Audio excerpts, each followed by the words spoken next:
તો સુરતમાં મંતવ્ય ન્યૂઝના અહેવાલની અસર જોવા મળી છે। સમાચાર આપને જણાવી દઈએ, સુરતથી મંતવ્ય ન્યૂઝના અહેવાલની અસર, જ્યાં આચાર્ય સંજય પટેલને સસ્પેન્ડ કરવામાં આવ્યો।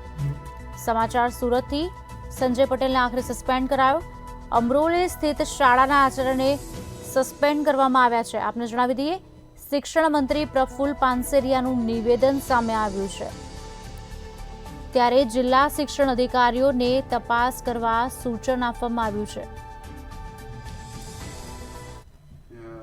આજે સુરતમાં અને અન્ય વિસ્તારની અંદર જે શિક્ષકો વધુમાં વધુ રજા પાડી 3-3 મહિનાના 6-6 મહિનાની રજાઓ પાડીને વિદેશ જઈ ત્યાં જોબ કરે, ત્યાં બિઝનેસ કરે, આવા જૂજ ઉદાહરણો છે। લાખો શિક્ષકો ગુજરાતમાં છે। બધા જ લોકો બહુ સરસ રીતે પોતાનું કર્તવ્યને નિભાવી રહ્યા, પણ આખા સુરતની અંદર 2 જ શિક્ષકો આવા મળ્યા છે। એનો મિનિંગ એવો નથી કે દરેક શિક્ષકો આવા છે।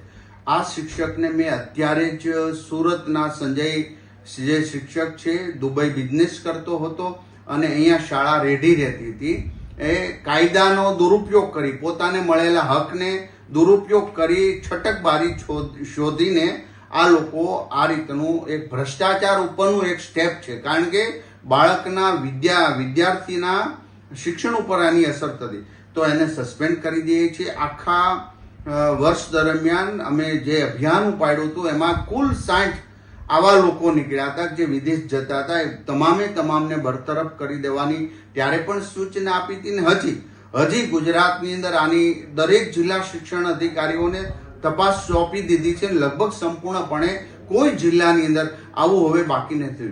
ત્યારે જ્યારે ઘણીવાર એક શિક્ષક ભૂલ કરે તો હજારો શિક્ષકો પર એની અસર નહીં થવી જોઈએ, કારણ કે નાના ગામોમાં આ ગુરુજનો ખૂબ સારી મહેનત કરી રહ્યા છે। એમને પણ હું અભિનંદન આપું છું। અને આવો એકાલ દોકલ જે પોતાના સ્વાર્થ માટે તમામ વસ્તુ નેવે મૂકે છે, ગરીબ બાળકોના શિક્ષણ અને સારામાં સારા પગાર લઈને જો આવું કરતા હોય તો એને માફ કરી ન શકાય। અને જો એને રજાના પગાર લીધા હશે તો અમે એના પાસેથી વસૂલીશું। અમે એસીબીમાં પણ કેસ કરવા માટે થતો હોય તો શાસનાધિકારીને સૂચના આપી છે અને તત્કાલ આજે એને સસ્પેન્ડ કરવાના મેં આદેશ કર્યા છે। અસ્તુ।